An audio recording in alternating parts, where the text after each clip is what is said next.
আজকের সময়ে দাঁড়িয়ে ভারতের একটি বড় সমস্যা ভারতে এমপ্লয়মেন্ট জেনারেশন, অর্থাৎ ভারতের যুব সমাজকে কর্মে নিযুক্ত করা। তবে আপনারা কি জানেন এই সময়ে দাঁড়িয়ে ভারতের সবচাইতে গ্রুমিং ইন্ডাস্ট্রি কি, বা ভারতে কোন ক্ষেত্রটা দ্রুত অগ্রগতির দিকে পা বাড়িয়ে চলেছে? ভারতের বৈদ্যুতিক ক্ষেত্র দ্রুত অগ্রগতির দিকে পা বাড়িয়ে চলেছে। এই মুহূর্তে দাঁড়িয়ে ভারতের বৈদ্যুতিক ক্ষেত্র $70 বিলিয়ন ইন্ডাস্ট্রি। আমাদের ইন্ডাস্ট্রি সাইজটা অলরেডি বিক্রমজি আপনাদেরকে জানিয়ে দিয়েছেন, ইটস $70 বিলিয়ন। তার মধ্যে প্রায় $12 বিলিয়ন এর মতন আমাদের এক্সপোর্ট হচ্ছে।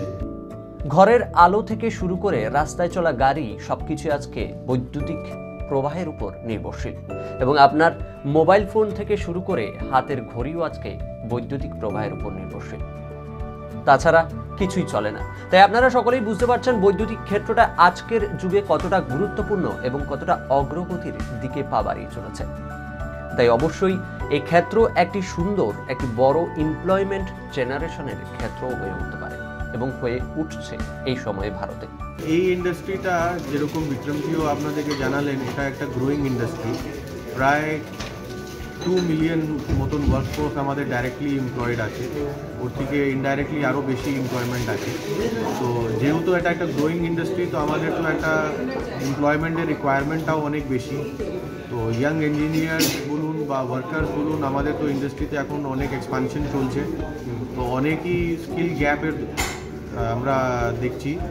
তো আমরাও স্কিলিংয়ের উপরে বা এডুকেশন ইনস্টিটিউশনদের সঙ্গে একটা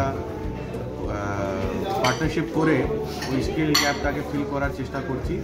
এই মুহূর্তে দাঁড়িয়ে ভারত সরকারও বৈদ্যুতিক ক্ষেত্রে প্রচুর পরিমাণে ইনভেস্টমেন্ট করে চলেছে, এবং সবচাইতে সুখবর যেটা হচ্ছে এই মুহূর্তে ভারত বেশিরভাগই বৈদ্যুতিক জিনিসপত্র, বৈদ্যুতিক যন্ত্রপাতি ভারতের বাইরে অন্যান্য দেশগুলোতে রপ্তানি করছে, আমদানি করছে না। অর্থাৎ ভারত সক্ষম নিজের দেশের বৈদ্যুতিক চাহিদাগুলো, বৈদ্যুতিক যন্ত্রপাতি জিনিসপত্রের চাহিদা মেটানোর ক্ষেত্রে ভারত এই মুহূর্তে সক্ষম। আজকের সময়ে দাঁড়িয়ে গ্রেটার নয়ডাতে ইন্ডিয়ান এক্সপো মাঠে ইলেক্ট্রামার তরফ থেকে এক বড় প্রদর্শনী অনুষ্ঠিত হতে চলেছে, যেখানে বৈদ্যুতিক বিভিন্ন যন্ত্রপাতি, বৈদ্যুতিক ইকোসিস্টেমের যে প্রবাহ সবকিছুই তুলে ধরা হবে সে প্রদর্শনীতে। আর এই বিষয়ে যাওয়ার আগে আপনাদের একটু জানাই ইলেক্ট্রামা সম্পর্কে। ইলেক্ট্রামা হলো গ্লোবাল ইলেকট্রিক্যাল ইন্ডাস্ট্রির ফ্ল্যাগশিপ শোকেস, অর্থাৎ বিশ্বের সব বড় বৈদ্যুতিক জিনিসের বৈদ্যুতিক ইকোসিস্টেমের প্রদর্শনী হয়ে থাকে এখানে। ইলেক্ট্রামা বিশ্বের পাওয়ার সেক্টর ইকোসিস্টেমের সবচেয়ে বড় সমাবেশ, যা 2025 সালের ফেব্রুয়ারিতে তাদের 16তম সংস্করণটি অনুষ্ঠিত হতে চলেছে গ্রেটার নয়ডার ইন্ডিয়া এক্সপো মাঠে। সেই অনুষ্ঠানটি কি, সে অনুষ্ঠানে অন্যান্য দেশের আরও লোকজন কিভাবে জড়িত হবে, ইনভেস্টর আসবে, সে সকল বিষয়ে আমরা আপনাদের জানাবো। আজকে একটি অনুষ্ঠান হয়েছিল যেখানে এই সব বিষয় নিয়ে আমাদেরকে জানানো হয়েছে এবং তা আমরা আপনাদের জন্য তুলে ধরব। দেখুন। इलेक्ट्रामा 22 फरवरी से 26 फरवरी, 22 फरवरी टू 26 फरवरी 2025 में IEML ग्रेटर नोएडा NCR में आयोजित किया जा रहा है। 1100 से ज़्यादा एग्जिबिटर्स रहेंगे, प्लस हमारे जो फुटफॉल एक्सपेक्टेड है 4 लाख से ज़्यादा हमारे एक्सपेक्टेड हैं जो विजिटर्स, उनका फुटफॉल, और 70 से ज़्यादा देश से विजिटर्स आएंगे। 600 से ज़्यादा होस्टेड बायर्स हैं बाहर से, विदेशों से जो आ रहे हैं from outside India, plus more than 500 hosted buyers from within India. আর এখানে যে আমাদের টোটাল ভিজিটার্স আছে সেটা প্রায় 4 লাখ ভিজিটার, আমরা 4 লাখ ইউনিক ভিজিটার আমরা এক্সপেক্ট করছি যারা এই ট্রেড শোতে আসবে। আর 70 থেকে বেশি আপনার কান্ট্রি এখানে রিপ্রেজেন্টেড থাকবে, যাদের বায়ার থাকবে, যাদের এক্সিবিটর আছে।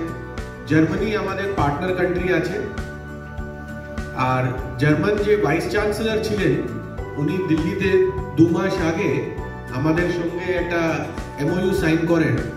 সেই MOU-তে ইলেক্ট্রামা 2027-এ ওরা পার্টনার কান্ট্রি, আর এইবার ওরা ফোকাস কান্ট্রি আছে।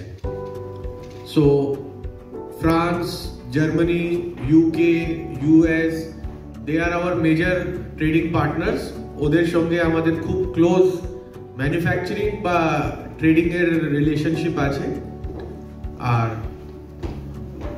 প্রায় 600 মতন বাইরের বায়ার্স আছে যাদেরকে আমরা নিজের খরচার উপরে এখানে নিয়ে আসি। That is called reverse buyer seller meet, যে আমাদের এক্সিবিটরদের সঙ্গে ওরা ইন্টারাক্ট করে, একটা 1:1 ম্যাচ মেকিং করে। আর প্লাস ডোমেস্টিক্যালি আমাদের industry we work a lot with আপনার ইউটিলিটি, যেরকম সিইএসসি আছে, West Bengal electricity distribution company আছে, সেরকম ইউটিলিটিসদের সঙ্গে আমাদের অনেক কাজ হয়। আর মেজর যে বড় বড় ইন্ডাস্ট্রি আছে, whether it is steel, aluminium, power generation, আপনার কলকাতাতে যদি কথা করি জুট হয়, টি গার্ডেন্স হয়, স্টিল ইন্ডাস্ট্রি হয়, মাইনিং হয়, all of this industries are big buyers of electrical equipment.